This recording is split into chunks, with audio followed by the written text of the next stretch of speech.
चौधरी वीरेंद्र सिंह जी, चौधरी देवीलाल जी की धरोहर के मालिक चौधरी अभय सिंह जी, मैं और मंच पे बैठे हुए तमाम सम्मानित मित्रों, विदेश से आए हुए बहुत बहुत कामयाब लोगों, अब किसी भाषण की तो ज़रूरत नहीं है।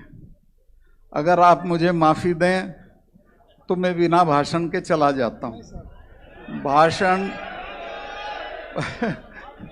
इतने भाषण हो गए हैं और कोई बात रही नहीं है जो कही ना गई हो। पर चलिए, जब आया हूं तो आपकी मजदूरी जरूर करूंगा। दोस्तों, इस वक्त हमारे लोगों पे बहुत सख्त वक्त, बहुत कड़ा वक्त है किसानों के ऊपर।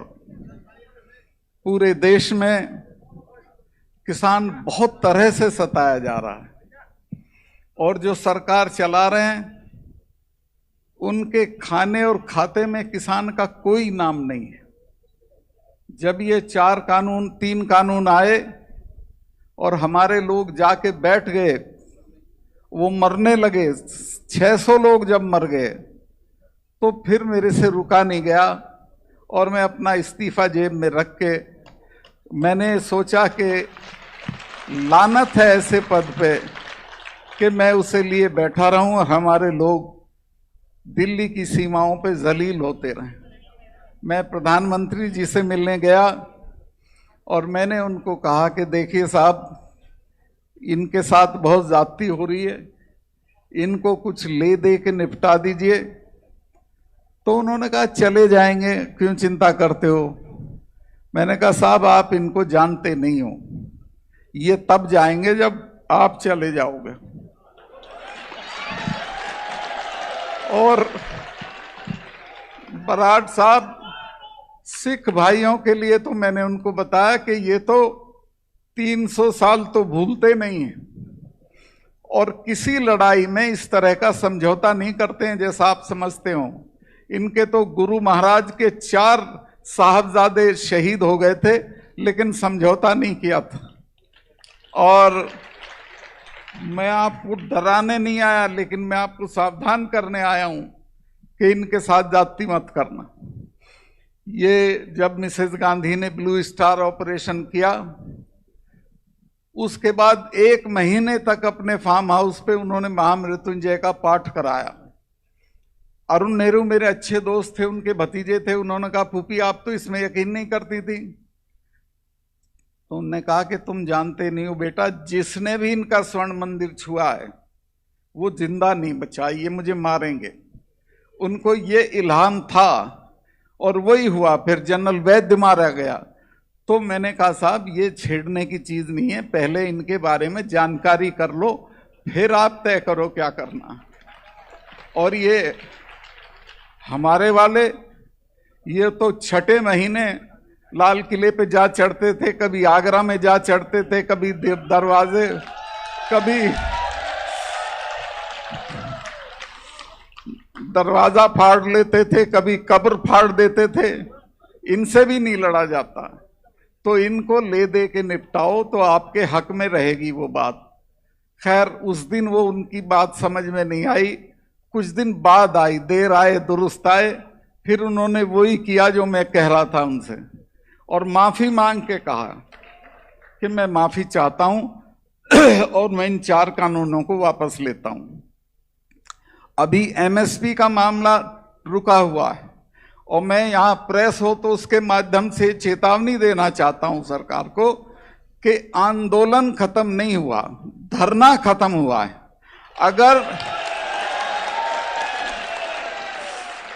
एमएसपी का कानून नहीं बना तो बहुत भयानक लड़ाई देश में होगी किसानों की सरकार के साथ। और मेरे तो 4 महीने रह रहे हैं, मैं तो छोड़ के इसी में कूद पड़ूंगा। इस्तीफा मेरे हर वक्त साथ रहता है, वो मेरे लिए कोई बड़ी चीज नहीं है, क्योंकि मैं अपनी माँ के पेट से गवर्नर नहीं पैदा हुआ था। मैं तो लड़ते झगड़ते हो गया था। तो इस लड़ाई में, और मैं आपको वैसे भी वादा करता हूं कि रिटायर होने के फौरन बाद मैं किसानों की लड़ाई में पूरी ताकत से कूदूंगा और पूरा देश घूमूंगा। अब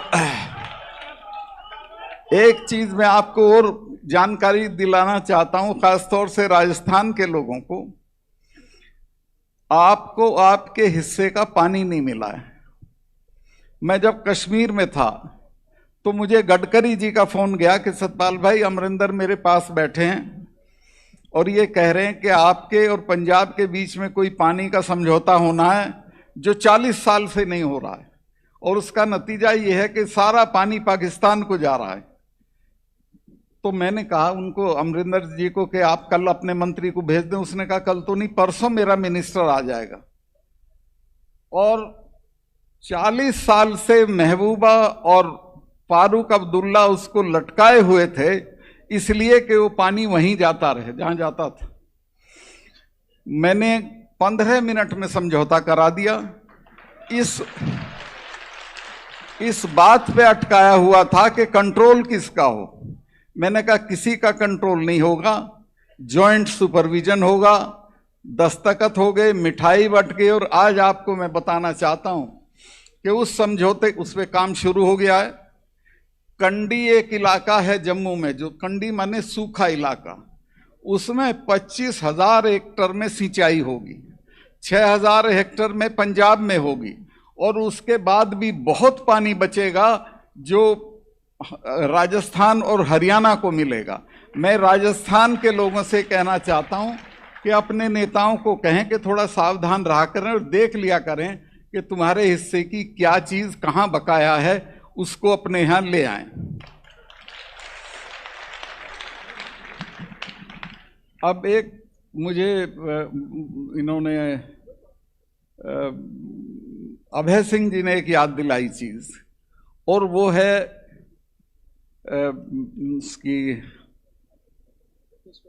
नहीं, स्वामीनाथन। इसका कोई नाम नहीं जानता था स्वामीनाथन का। मैं बीजेपी का घोषणा पत्र जब लिखा जा रहा था तो मुझे जिम्मेवारी दी गई थी कि एग्रीकल्चर का सेक्शन मैं लिखूंगा। तो मैं जब वो लिखने लगा तो सबसे पहले मेरे जहन में आया कि मैं स्वामीनाथन कमेटी की सिफारिश लिखूं, लेकिन मुझे पता था कि बीजेपी कभी ये नहीं मानेगी। तो मैंने अपने यहाँ के थे, अजमेर के सांवरलाल जाट साहब को फोन किया। किसानों के बड़े मजबूत आदमी थे। मैंने कहा कि चौधरी साहब, ऐसी ऐसी सिचुएशन है, मेरा मन है कि मैं ये लिखूं, लेकिन ये तो लागू नहीं करेंगे। तो उन्होंने मुझे जवाब दिया कि मलिक साहब, ये कलम रोज नहीं मिलती है, आज मिली हुई है, इसको लिख दो, मनवा तो हम लेंगे। हमारे लोग सड़कों पे बैठ के मनवा लेंगे। और आप हैरत करोगे, वही हुआ। उसके बाद से आज तक जितने किसान आंदोलन छोटे बड़े हुए हैं, उन सब में स्वामीनाथन कमीशन की रिपोर्ट लागू करो, ये बात कही गई है, और ये किसी ना किसी दिन पक्की हो जाएगी। इसी तरह एमएसपी है। एमएसपी के बिना हमारा गुजारा नहीं है, और एमएसपी सरकार देना नहीं चाहती है। उसका कारण है, सरकार के जो दोस्त हैं। मैं अभी आ रहा था 20 दिन पहले, गुवाहाटी आया मैं, वहाँ से, मेघालय से। वहाँ उस एयरपोर्ट पे एक लड़की बड़ी मॉडर्न मेरा स्वागत करते हुए मुझे मिली। मैं कहा आप कौन हैं? कि साहब मैं अडानी की तरफ से आई हूँ। मैं कहा अडानी का यहाँ क्या मतलब है? कि नहीं साहब, ये एयरपोर्ट अडानी को दे दिया गया। अब अडानी को एयरपोर्ट, उसको सारे जो है रेलवेज, शिपयार्ड, सब चीजें उसको जा रही हैं। तो ये जो चीज है, इसको कहीं रोकना पड़ेगा। ये सारा देश बिकने नहीं देना चाहिए हमको। और ये एमएसपी इसीलिए लागू नहीं हो रही है क्योंकि अडानी ने 5,000 वर्ग मीटर का एक बहुत बड़ा गोदाम पानीपत में बना लिया, जिसमें वो गेहूं खरीद के रखेगा, सस्ते पे खरीदेगा, महंगे पे बेचेगा। जी जी, क्या कह रहे हैं? भर दिया। हाँ, तो मैं बिल्कुल ठीक कह रहे हैं। मैं भी यही कहूंगा, जो पंजाब में किसानों ने किया कि वो उसके अंबानी के टावर गिरा दिए, इन गोदामों को फाड़ दो, इनकी कोई जरूरत नहीं है हमको, और कोई डरने की जरूरत नहीं है, कुछ नहीं होगा, मैं चलूंगा जेल आपके साथ। ये जो अंबानी है, अडानी तो अब खैर दुनिया का सबसे मालदार आदमी हो गया, देश का तो हो ही गया। कोई पूछे भाई कैसे हो गया? हम तो नहीं हो रहे, हमारा इतने मेहनत करते हैं, बर्बाद हो लिए सब, कोई मालदार नहीं हो रहा, ये कैसे हो रहा है? कुछ तो बताएं प्रधानमंत्री, कैसे मालदार हो रहा है? अंबानी का मैं बताता हूं, उसकी बेटी की सगाई में 300 करोड़ रुपया खर्चा हुआ, और एक पैसे की चैरिटी नहीं करता, एक पैसा दान नहीं करता। दुनिया के जितने बड़े लोग हैं, संगीत की दुनिया के एक बड़े आदमी है लॉर्ड गिल्डोफ, उनका नाम है, वो अपनी सारी आमदनी अफ्रीका के बच्चों की पढ़ाई के लिए दान करते हैं।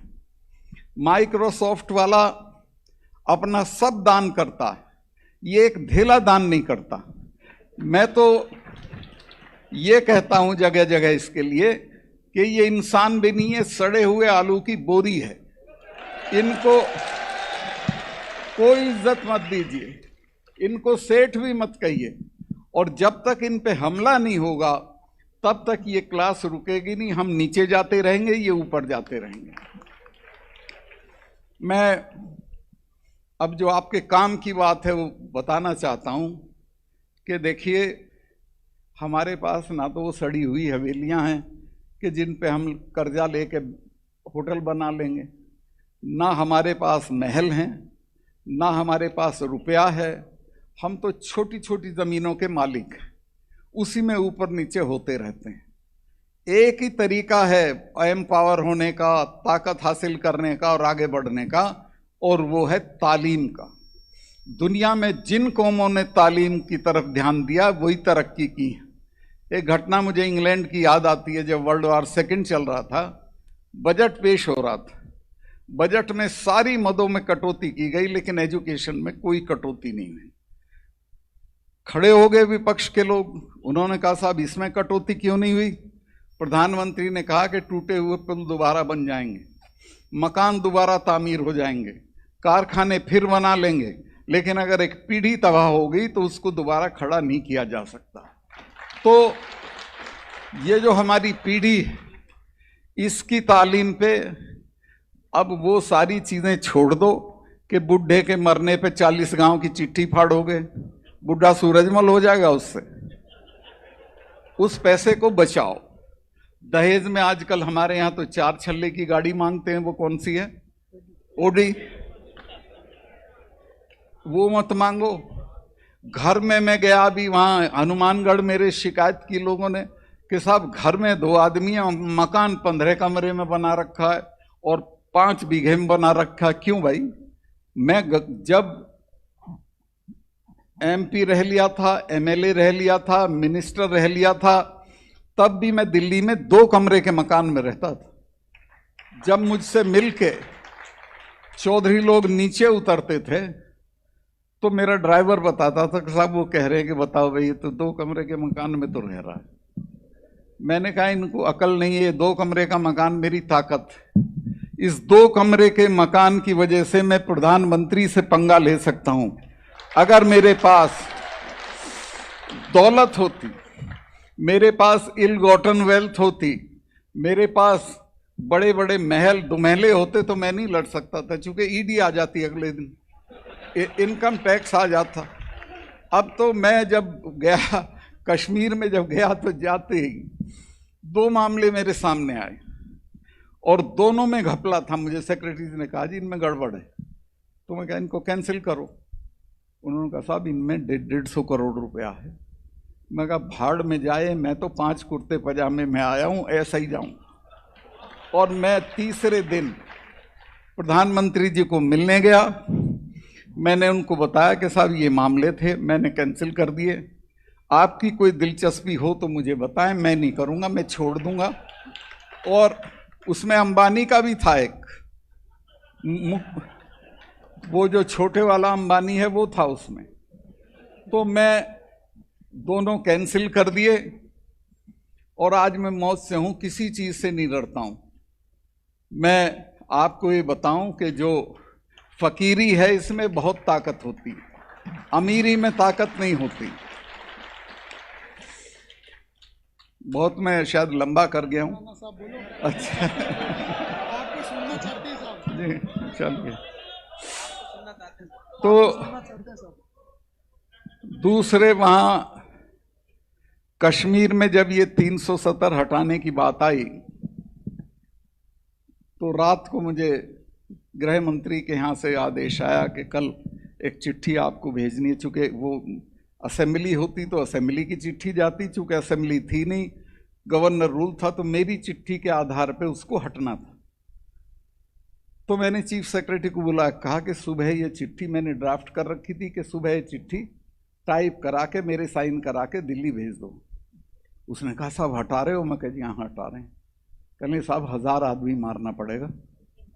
मैं कहा क्यों? कि यहाँ तो रिवाज है, यहाँ तो बुरहान वानी जब मरा था तो 150 आदमी तो उसके मरने पे अब मरे थे, थानों में घुस जाएंगे, हथियार लूट लेंगे, लोग हमला कर देंगे और पता नहीं क्या क्या अफरा तफरी होगी।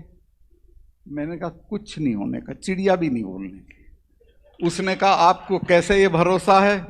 मैं कहा मैंने 4 महीने में एक ही काम किया है, मैंने इनमें सेंस ऑफ फैटिग डाल दी है कि 200 लड़के ले दुनिया में दूसरे नंबर की फौज से लड़के कुछ हासिल नहीं होगा, जो होगा बातचीत से होगा, कोई नहीं लड़ेगा। इन तीनों चीफ मिनिस्टरों को गिरफ्तार करना अगर कुत्ता भी भौंक ले, और वही हुआ, कुछ नहीं हुआ। और मैं आपसे ईमान से बता रहा हूं, मेरे 1 साल 2 महीने के टर्म में मुझे एक भी दिन गोली नहीं चलवानी पड़ी लोगों के ऊपर।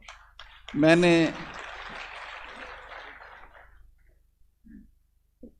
पत्थरबाजी रुकवा दी, मैंने जो वो भर्ती थी नई वो रुकवाई, और लोगों को समझा दिया कि इसमें कुछ नहीं है। मैंने 1 साल में 44 कॉलेज दिए, 1 साल में, जहां जो मांगता था उसे फौरन डिग्री कॉलेज दे देता था। मैंने मुफ्ती सईद के एक साथी थे जो मेरे भी दोस्त हैं, अब तो उनकी डेथ हो गई पिछले कुछ महीने पहले। उनका नाम था, बुढ़ापा आ गया, कुछ याद नहीं रहता। नहीं, उनके मुजफ्फर बेग साहब तो मुझे मिलने आने वाले थे जम्मू के, उसमें गवर्नर हाउस में। थोड़ा देर हो गई, मैंने पूछा साहब क्या हो गया? कहने लगे यार मुझे इसने ये जो अपनी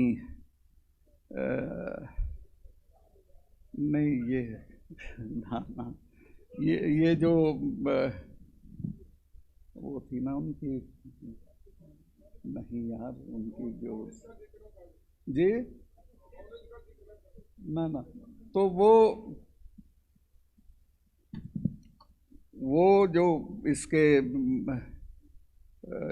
हुर्रियत के चीफ थे जिलानी साहब कि उन्होंने मुझे बुला लिया था। तो मैंने कहा क्या कह रहे थे? कहने लगे सही बता दूं? मैं कहा बताओ। कहने लगे कह रहे थे यार इस गवर्नर से तो डील हो सकती है। मैंने पूछा कैसे? कहने लगे तो जब बात करता है दिल निकाल के हथेली पर रख लेता है, कोई तिकड़म की बात ही नहीं करता। तो मैंने खैर फिर उसे फ़ोन किया, उसने कहा सर मेरी तरफ से आप, अमित शाह साहब आने वाले थे, उनको ये कह देना कि 30 साल में पहली बार हम उनका बायकाट नहीं करेंगे। और उनका बायकाट नहीं किया। मेरे बराबर की सीट पे वो बैठे थे, उन्होंने कहा सतपाल बायकाट क्यों नहीं किया इन्होंने? मैं कहा जी कुछ नहीं ऐसे कि नहीं बात बता। मैं कहा साहब इसलिए नहीं किया कि हम इनकी बेइज्जती नहीं करते, ये हमारी नहीं करते। तो कुल मिला के एक ऐसा बात था, वहाँ मैंने अपना टेलीफोन नंबर सबको दे दिया था, जो चाहे फ़ोन करे। रात के 2 बजे फ़ोन आता था, मैं उठाता था, खुद उठाता था, जवाब देता था। मैं व्हाट्सएप कॉल पे भी एक्ट करता था। एक बच्चे का व्हाट्सएप आ गया कि गवर्नर साहब मेरी बहन और मैं दोनों बोर्ड का इम्तहान दे रहे हैं लेकिन दोनों फेल हो जाएंगे। मैं क्यों? कह ले हमारे यहाँ बिजली नहीं है और लाइन हमारे यहाँ 1.5 किलोमीटर दूर है। मैंने अगले दिन वो जापानी एक जनरेटर होता है छोटा, वो भिजवाया, 6 बल्ब भिजवाए। तो उसने सारे कश्मीर में घुमा दिया व्हाट्सएप के, ऐसे ऐसे मेरे एक व्हाट्सएप पे ये हो गया। मैंने कहा बेटे यही नहीं हुआ, तू जरा सी तसल्ली कर, मैं 15 दिन में तेरे यहाँ लाइन खिंचवाऊंगा। मैंने बिजली वालों से कहा कि जो 1.5 किलोमीटर दूर लाइन है वहाँ से इसके घर तक लाइन खींच दो। उसके यहाँ लाइन खींच गई और जिस दिन आप यकीन करें, जिस दिन उसके यहाँ ट्रांसफार्मर लगाने के लिए बिजली वाले लेके गए तो 5-7 गांव के लोग ढोल ढपड़े लेके उस ट्रांसफार्मर का स्वागत करने आए। तो कुल मिला के अगर आप ठीक से काम करें तो सब कुछ ठीक हो सकता है। अब तो वहाँ बात बहुत बिगड़ चुकी है, मैं उस पर कमेंट नहीं करूँगा, ना मेरा कहना ठीक है। मेरे रहते हुए कोई टेररिस्ट श्रीनगर में घुसने की हिम्मत नहीं करता, आता ही नहीं। अब तो वहाँ घुस के पुलिस के लोगों को मार रहे हैं, सीआरपी के लोगों को मार रहे हैं, कोई डर नहीं है किसी तरह का। और ये सारी चीज़ डर से नहीं होती, ये इकबाल से भी होती है। सरकार का अगर इकबाल है तो लोग आपका कहना मानेंगे, नहीं है तो वो लड़ जाएंगे। मैं कश्मीर पे मुझे इतना नहीं बोलना था, मैं बेमतलब इतना लंबा बोल गया। मैं ये पीछे से एक आवाज़ आ रही कि जाटों पे बोल दो कुछ। मैं जाटों पे, जाट तो इतने विद्वान लोग होते हैं, इन पे क्या बोल दूं। एक ही बात बोलना चाहता हूं कि अपने बच्चों को तालीम दो और ख़ास तौर से लड़कियों को। मैं 4-5 जगह गवर्नर रहा हूं और सब जगह मैं कॉन्वोकेशन में जाता था। 30 मेडल होते थे तो 10 लड़कों के और 20 लड़कियों के होते थे। और मैं जगह जगह कहता था लड़कों को कि भाई कुछ शर्म कर लो, तुम तो खाना भी बनाना नहीं जानते। और अगर यही कुश्ती का मेडल लेंगी, यही मुक्केबाजी का मेडल लेंगी, यही पढ़ाई का मेडल लेंगी तो तुम क्या करोगे? लेकिन वो है, आपके यहाँ भी गड़बड़ है। छोटी उम्र बढ़ते ही नशा पकड़ लेते हैं, इससे बचाओ। लड़की से तो पूछते हो शाम को कहाँ गई थी, कहाँ से आ रही हो, इससे नहीं पूछते लड़के से कहाँ गया था और कहाँ से आ। इससे सख्ती के साथ पेश आइए और इसको सही रास्ते की तरफ ले जाइए। और ये बड़े घर बनाना, काज करना, दहेज देना, इस सब को छोड़ के इनकी पढ़ाई पे खर्चा करिए। इनकी पढ़ाई पे खर्चा करोगे तो आपकी नई पीढ़ी खड़ी हो जाएगी और आप बहुत दूर तक जाओगे। मैं कह रहा हूँ आप पे कुछ नहीं है, सिर्फ यही एक रास्ता है जिससे आप आगे बढ़ सकते हो। मैं बहुत लंबा कर गया।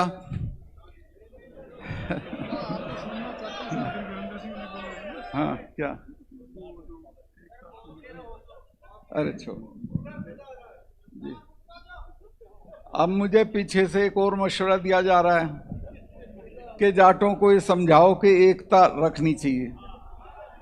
ये इनको कौन समझा देगा कि एकता रखनी चाहिए? ये तो सगे भाई के साथ तो एकता रखते नहीं है। मुझे एक वो है जिसने ये हीर रांझा लिखी है, उसका नाम है, नाम भूल जाता हूं मैं, वारिस शाह, सही कह रहे हैं। वारिस शाह ने लिखा कि जाट में 17 अवगुण होते हैं। वो सारे तो मैं आपको गिनाऊंगा तो मेरी स्टेज पे जूते आएंगे, वो मैं नहीं गिनाऊंगा, लेकिन 3 गिना रहा हूं। एक तो ये कि अपने सगे भाई के साथ भी न्याय नहीं करेगा।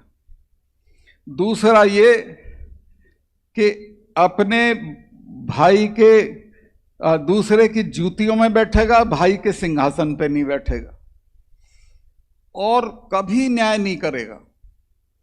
तो इससे निकलो, मिल के चलो, एक दूसरे की मदद करो, छोटी मोटी चीज़ों पे झगड़े मत करो, मुकदमेबाजी मत करो और आगे बढ़ो। मेरे पास इतना ही कहने को है और मैं आपसे कहना चाहता हूं कि बहुत बुरा वक्त आने वाला है हमारी कौम के ऊपर, आया हुआ है अभी। चूंकि धरती भी हमारे खिलाफ है, हम अगर मिल के रहेंगे, हिम्मत से रहेंगे, एक दूसरे की मदद करेंगे तो दुनिया में कोई हमको नहीं मिटा सकता है। और असली चीज है तालीम। तालीम अपने बच्चों को दिलवाइए, इनको आगे बढ़ाइए, और खास तौर से बच्चियों को। आप तो इनको पैदा भी नहीं होने देना चाहते, आपका बस चले तो ये पैदा ही ना हो, लेकिन जब ये पैदा हो जाती हैं तो ये दूर तक जाती हैं, ये मेडल लेती हैं। अब आप देखो, राजस्थान में तो कुछ लोग आपके दूल्हे को भी घोड़ी पे नहीं बैठने देना चाहते थे, और जब आपकी बच्ची IRS होके जाती है तो वही लोग उसको सलाम करते हैं। तो तालीम की ये ताकत। एक और चीज मैं बता के अपनी बात खत्म करूंगा। लीबिया का जो तानाशाह था गद्दाफी, उसको जिन्होंने मारा, उन्होंने उसका दफ्तर रेड किया और उसमें एक डायरी मिली। उस डायरी में तानाशाह ने लिखा था कि मुझे सबसे ज्यादा आनंद तब आता है जब मैं देखता हूं लिटिल कोंडोलीजा राइस अमेरिका की विदेश मंत्री थी, हल्की फुल्की सांवले रंग की शक्ल सूरत में, साधारण से भी नीचे, लेकिन विद्वान थी, मेहनती थी, पढ़ के बनी थी। वहाँ हमारी तरह सिफारिश से विदेश मंत्री नहीं बनता है। तो उसने लिखा कि मैं जब लिटिल कोंडी को देखता हूँ शेखों को धमकाते हुए तो मुझे बहुत आनंद आता है। तो ये हमारी लिटिल कोंडी लड़कियाँ जब साहिबान को इनको धमकाएंगी दफ्तर में तो आपको बहुत मज़ा आएगा। इनको तालीम दिलवाइए, आगे बढ़ाइए, और शादी की जल्दी मत करिए कि भाई वो राड़ काट दो और जल्दी भेज दो और ये करिए। उसको तालीम दो, फिर उसके बाद वो कहीं जाना चाहे किसी कंपटीशन में, उसमें बिठाओ और उसको आगे बढ़ाओ। बहुत लंबा हो गया, मैं आपका बहुत बहुत आभारी हूँ। सिर्फ इतना कहना चाहता हूँ कि मैं आपके साथ हूँ और रहूँगा। गवर्नरशिप को छोड़ के